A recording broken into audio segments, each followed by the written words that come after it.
na naman tayo sa ating beauty tips portion. At ito po si Dr. Eclipse. Namamroblema ba tayo sa ating mga nag-iitiman na mga kilikili? Meron na tayong mas mabilis at mas mabisang solusyon para dyan. Ito ay ang paggamit natin ng isang laser na tinatawag nating Nd:YAG. At ang procedure na ginagawa natin dito is carbon laser. Ito yung paglalagay ng carbon o parang uling. Bali yung uling na yon, siya yung nag-absorb ng mga impurities. Mas madaling puputi ang ating kilikili. Plus, pagka nabas na siya ng laser na Nd:YAG, mas mabilis na magiging mas lighted ang color ng underarm natin.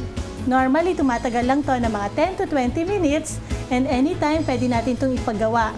Kadalasan ng interval na nire-recommend namin dito is every 2 weeks or once a month. Hindi siya masakit, hindi siya nakakasunog, wala siyang downtime. After the procedure, wala tayong bahid na may ginawa tayong procedure. And yan, ang problema natin sa maitim na kilikili, huwag nang mag-alala dahil meron na tayong solusyon dyan.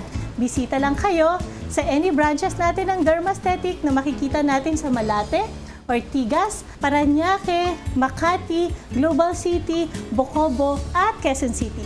At ito po ulit si Dr. Eclipse, ang inyong beauty doctor para sa Dermaesthetic, your beauty within reach.